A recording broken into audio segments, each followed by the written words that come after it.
Unless you run your credit, go to another bank. Yes. That's trying to lock you in. Yep, that's trying to get you. Exactly, and they feel obligated. Now you feel obligated because you ran credit with them to give them the loan. That may not be your best option. So that's why I'm saying get the free credit report, read it over, understand it, and then you take that to the bank. Right? Any other questions before we go into the investors? So investment properties. Most people, a lot of people in here rose their hand to buy investment properties. One of the main, how many people want to buy an investment property this year or another one? Okay, good. Now, when you're buying an investment property, it's different type of financing. Typically, when you're buying an investment property, you got to have money down. You got to have some type of what we call skin in the game. Now, if you go to a bank and ask them to give you a mortgage for an investment property, they're typically going to want 25% down. 20 to 30% down. Now, the reason, why would they charge, why do they want so much money down? Does anybody take a guess? That's part of it. It's a risk. Investment is risk. Major risk. You're not living in it. You know what I'm saying? If something happens, you can easily walk away. So the more money you have in the deal, the harder it is for you to walk away. Right? So if you're thinking about investing, think about that 25%. If you're looking at properties, think about where you're going to get that 25% from. Now, where do you get that from? You're either savings, right? You're going to have it saved up. You can borrow from your 401k or retirement plan if you have the money in there. You can partner with somebody else that has the money.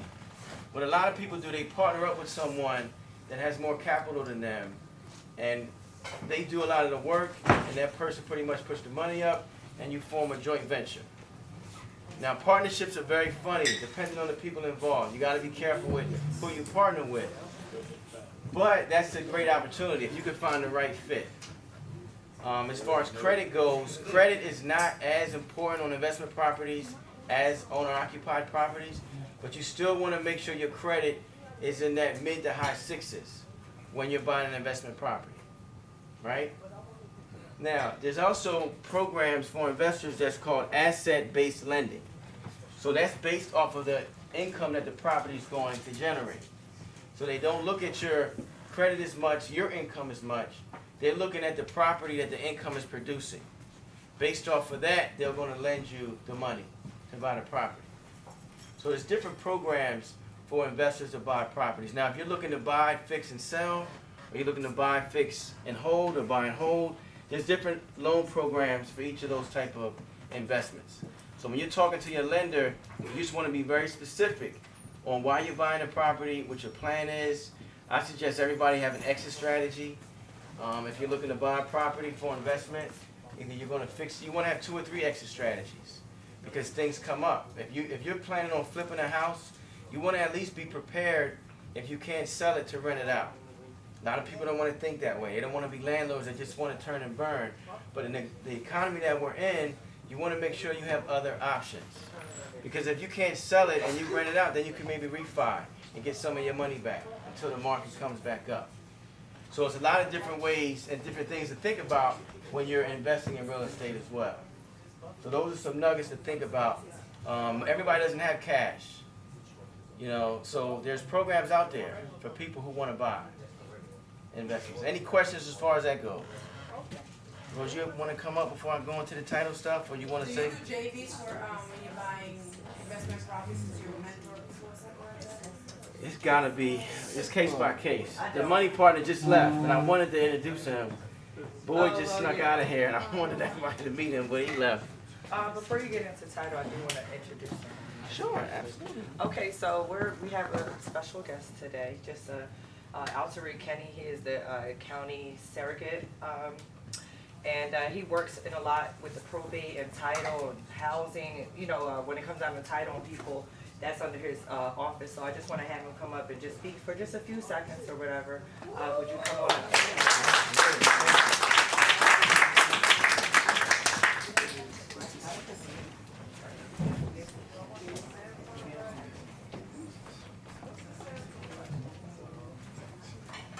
Sorry.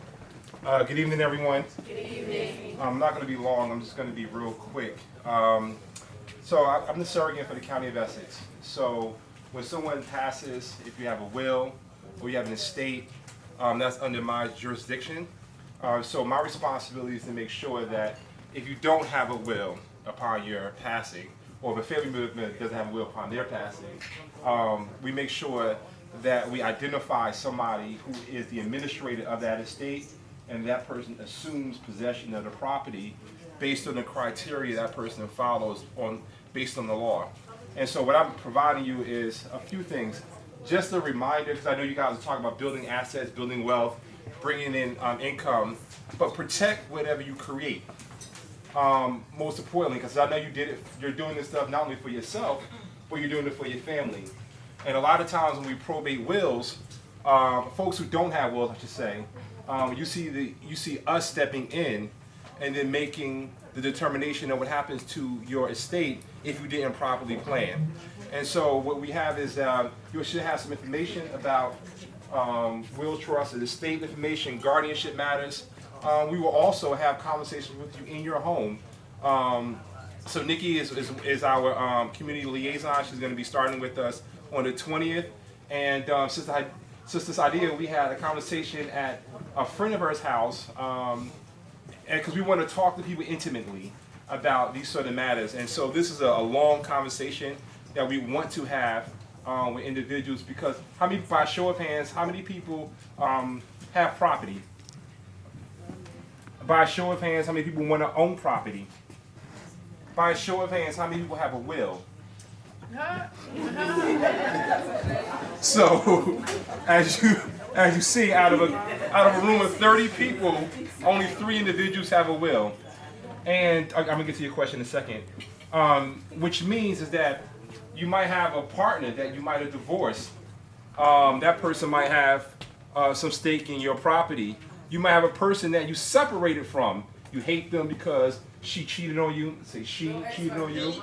And so she cheated on you. And so she may not be the person that you want to get your property, upon your departure, but she steps in. We found out also individuals who've had children come out of nowhere. Cousins, aunts, nieces, and nephews come out of nowhere, and they assume possession of the property or a portion of it. So we want to make sure that, I want to make sure that you keep your family intact. If you're not here, make sure that the people that you trust can carry your legacy going forward. So we also want you to also if you do have a will, the 3 individuals you do have a will, look at your will every 3 years, every 5 years. There might be people that you need to take off, but it's for obvious reasons, right? Divorce happens, separations happen. People also get addicted to drugs, and you may not want your property to be in their possession. So just want to keep that in mind. I don't want to take up a lot of your time, because I know you guys have other things that you want to talk about, but I also want you to be reminded, please protect whatever you create. Don't let us step in and then identify, because what happens is after that, Rose talked about credit score. If you have a family member who was going to assume property, that person needs to have a good credit score to get a bond, which is an insurance to make sure that person can handle your affairs. And that person can't get a bond, then goes down the line to find an individual within your family to make sure they're able to take that, give that estate and make sure you plan ahead. So please take this, and please, we gave you a package of information. We also gave you some information about guardianship as well. You might have a family member that need guardianship information, because you might have individuals. We also seen this as well. You might have an individual in your household who might be a person who's incapacitated, who can't make decisions on their own, but they have property, right? We've seen people who identified themselves as the guardian because they did the paperwork on their behalf, and now they took possession of the property, sold their home for $40,000, $50,000, $60,000 to a family member, and that property was rehabbed, and that family, that person that owned the property no longer has assets in their household. So protect your family, protect yourself, and protect everything that you want to create through this program that you're participating in. I have few questions. Yeah, is that any lawyer that you recommend or somebody that can make a will? So we do have attorneys that we're working with. Pro bono. Like we have April Bark Night. She's out of Roselle, but she works with us in our office. So what we're doing is two things. One, for people who may be income restricted, we're working with Rutgers Law Clinic. We're also working with Essex County Legal Services to make sure that they have an attorney if you meet a certain income guideline. And a lot of times, Rutgers Law Clinic don't look at your assets because they just need to practice, right? The second thing is that you can actually pull some of the information down offline. I don't recommend it because you should have somebody look at it with you. But a lot of times, it's boilerplate information. It's plug and place. But information can be done online. But we can have attorneys that we can recommend. But unfortunately, as a judge, I can't give certain information, but my office can, and I'm sure you guys have estate attorneys that you can give. I just don't want to get arrested, under my That's the goal. Never get walked out or carried out. That's the goal. So that's good. All right, thank you. I appreciate you. Thank you very much. So, I immediately, when Damon and I thought about this event, I immediately saw him and I said, you have to come, even if you don't speak, just come, because it's so important. Like his terminology with you protect what you create is so critical. People, I see it all the time where people pass away and then the next generation just squander the asset that the parents had for years holding it together. So, you gotta give it to the responsible people when you're no longer here. Pass the baton to the right person. So again, we thank you. Last point, the second, and I'm finished. No worries. So in our office, we have what they call people do searches every day. People do title searches, and if you see the number of people who don't look like the family members who losing their property, walk into our office, in a very people are in a very emotional state, and simply ask them, are you selling your property? While you have a child, a spouse who just lost a partner or lost a family member to try to buy their property when they're in their most emotional phase of their lives. So again, you don't know what might happen to you or to somebody in your family. Please protect whatever you create, because I know you guys are trying to buy 10, 20, 30, 40 pieces of property. Don't let us then send it to Superior Court. Superior Court send us to an attorney that we identified. Then the attorney will contact a real estate, and then they'll sell your assets and they'll take a portion when you could have simply just gave it to your children, a family member, or somebody that you're doing this for. You're not just simply doing this for yourself. I'm hoping you're doing this for your legacy, for your family. You're doing it for people that are unborn. So, please protect what you create. And I'm seeing this all the time, and that's why I appreciate you inviting me. Because the other side of having this is that you gotta protect what you own. That's your legacy. And to see this sort of real estate transfer happening because we didn't plan properly is something that we have to do differently. All right? So that's why I wanted to share that information with you. Thank you so much. He's totally passionate about this, and when you see certain cases of unjust that you can't do anything about constantly happen, you do want to wake people up. That's why I thought it was very critical that he came tonight. So we thank you for coming out again. So, all right, I'm gonna turn it back over to Damon. But listen, it's a cash bar open. I want to emphasize it's a cash bar open. We're gonna set up We're gonna start passing out some.